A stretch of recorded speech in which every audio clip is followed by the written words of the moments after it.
नमस्कार दोस्तों। आज हम सुनेंगे प्रभु यीशु मसीह का एक गहरा आत्मिक संदेश जो नए नियम में हमें मिलता है।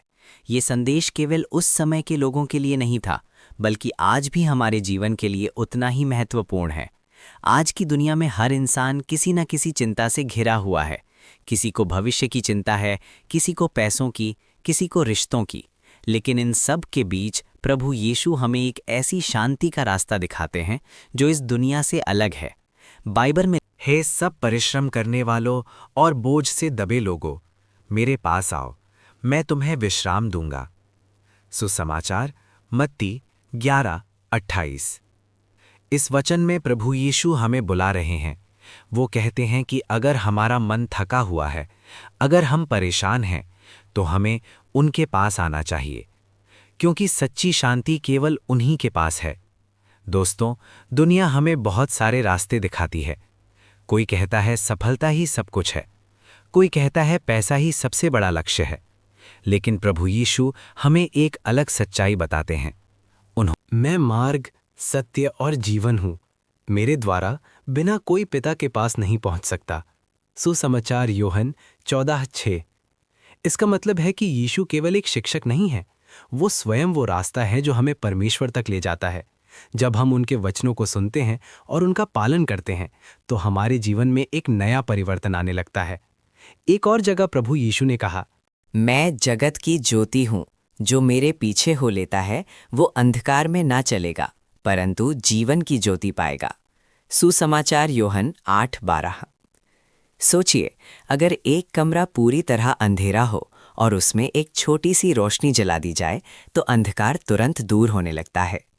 उसी तरह जब यीशु हमारे जीवन में आते हैं तो हमारे अंदर का अंधकार भी दूर होने लगता है। हमारे डर, हमारी गलतियां, हमारी निराशा सब धीरे धीरे खत्म होने लगती हैं। प्रभु यीशु ने हमें एक और बहुत महत्वपूर्ण शिक्षा दी।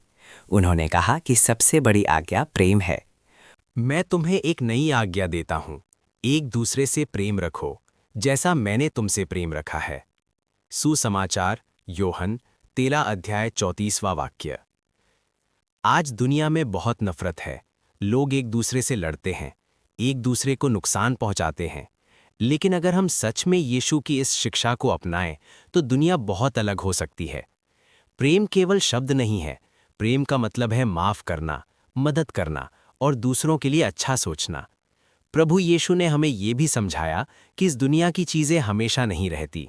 उन्होंने कहा, मनुष्य यदि सारे संसार को प्राप्त करे परंतु अपने प्राण की हानि उठाए तो उसे क्या लाभ। सुसमाचार मत्ती 16:26। इसका मतलब है कि अगर कोई इंसान दुनिया की सारी दौलत और नाम कमा ले, लेकिन उसकी आत्मा परमेश्वर से दूर हो जाए, तो वो वास्तव में कुछ भी नहीं पाता। दोस्तों, जीवन का असली उद्देश्य केवल पैसा कमाना या प्रसिद्ध होना नहीं है। जीवन का असली उद्देश्य है परमेश्वर को जानना और उनके साथ चलना। नए नियम में हमें बार बार यही संदेश मिलता है कि परमेश्वर हमसे प्रेम करते हैं और वो चाहते हैं कि हम उनके पास लौट आएं। जब हम विश्वास करते हैं, प्रार्थना करते हैं और परमेश्वर के वचनों पर चलते हैं, तो हमारा जीवन धीरे धीरे बदलने लगता है। हमारे अंदर शांति आती है, हमारे अंदर उम्मीद पैदा होती है और सबसे बड़ी बात, हमें ये विश्वास मिलता है कि हम कभी अकेले नहीं हैं। प्रभु यीशु हमेशा हमारे साथ हैं। हमारे अंदर शांति आती है, हमारे अंदर उम्मीद पैदा होती है और सबसे बड़ी बात, हमें ये विश्वास मिलता है कि हम कभी अकेले नहीं हैं। प्रभु यीशु हमेशा हमारे साथ हैं। दोस्तों, अगर आप भी अपने जीवन में सच्ची शांति और सच्चा उद्देश्य पाना चाहते हैं, तो प्रभु यीशु के इन वचनों को अपने दिल में जगा दें, उनकी शिक्षा को अपने जीवन में अपनाएं और विश्वास रखें कि परमेश्वर आपको सही रास्ता ज़रूर दिखाएंगे। अगर आपको ये आत्मिक संदेश अच्छा लगा तो इस वीडियो को लाइक करें और चैनल को सब्सक्राइब ज़रूर करें, क्योंकि यहाँ हम बाइबल के और भी प्रेरणादायक संदेश आपके साथ साझा करते रहेंगे। धन्यवाद।